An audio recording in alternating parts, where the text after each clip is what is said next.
Hello, Facebook. Hello, Instagram. My name is Waylon Lewis, and I'm in front of a boring background. I wanted to talk about today, I grew up in this Buddhist family, and I want to talk about sort of the Buddhist advice for what to do when your life has gone to absolute beep. So has anyone here had their life go to absolute beep in the middle of a great week? I think there's some cartoon where everything's going along fine. Well, I just had a good 5 minutes. I had a good hour. I had a good couple days. And then out of the blue, some storm cloud comes over the horizon and rains on your life and everything gets awful. So yeah, most of us have never had a hard time ever in our life. So if you've never had a hard time in your life unexpectedly, this video is not for you. So the Buddhist advice for what to do when your life goes to absolute beep unexpectedly. Sometimes we know we're going to have a hard week. We know we're going to have a hard time. But what do you do when you're just going along and suddenly klesha is the Buddhist term for kind of emotional turmoil, mental suffering, anguish, drama. Drama is probably the operative word here. So without further ado, the Buddhist advice here is big surprise, begin your day by meditating. End your day by meditating. Those are the two most powerful times. If you're a busy bee and you think you're super speedy and sort of important and you're running around doing all kinds of things, meditate in the morning, meditate at night. I'm going to make a few more recommendations beyond that, but let's first talk about meditating when you first get up. So when you wake up and you're going through absolute beep, your life is awful, you're going through mental anguish, you wake up, maybe you've had a stressful night's sleep, maybe you haven't slept properly, maybe you slept in a weird angle, so maybe do a little stretch, then dedicate the merit of anything you do today to all sentient beings, blades of grass, animals, all human beings, including people you don't care about, people you ignore, people you hate, people you love, all kind of classes of human beings. In Buddhism, we talk about there's sort of three classes of human beings. There's human beings we have affection for, like my friend Durga. There's a class of human beings we kind of don't think about, sort of like the wallflowers of our life. That could be, a barista or a waiter. So we don't have any bad feelings for them, but we don't think about them as a friend or a loved one who we want to like cling to. They're just part of our daily life. And then there's people who are kind of drive us nuts and are kind of enemies or troublemakers in our life, and we want to push them away. So that's what the ego does. It clings to things we like, the people we like. It ignores things that maybe aren't of benefit or not of benefit to us, and it wants to push away the people we don't like. So we start our day by dedicating the merit of our entire day, no matter how much suffering or hard times we're going through, to everyone. Not just those three classes of people, but blades of grass, trees, our sweet environment, our bleached coral reefs, our turtles that don't want, straws up their noses. So naturally, this intention of being a benefit will make us more environmentally responsible. It may not make us a crazy hippie. You don't have to change your lifestyle or whatever from a superficial point of view, but it might make you care about your interaction with our nature, with your immediate environment. A friend of mine, Mike Smith, got me to pick up trash, gross like plastic stuff and cigarette filters wherever I go. And at first I was like, I don't really want to. I don't want to get my hands dirty. And now it's just a sort of habit. And then I wash my hands and I feel good. I've done a little bit of uplift on my little walk.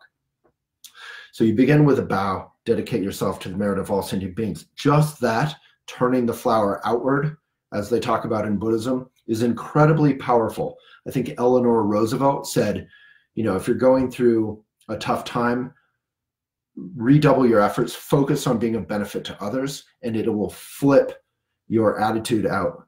And not just a general intention. Now you're going to go through your day, try to actually do real things.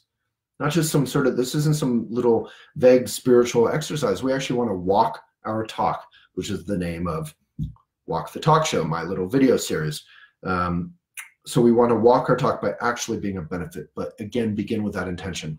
Then you could join me if you like. Just take a good posture, meditate.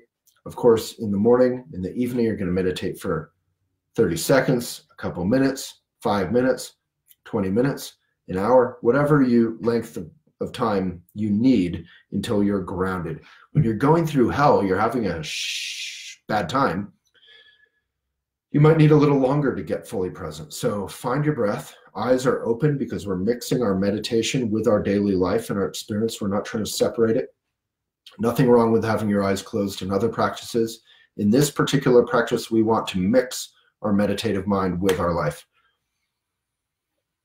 Find your breath, take a good posture, relax that good posture so it's not rigid. And right now, try it if you're open to it. Just place your attention gently on your breath in and out.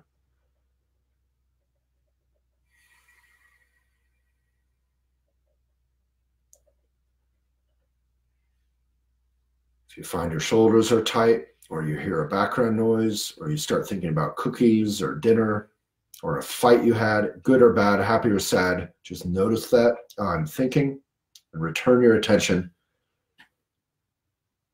to your breath.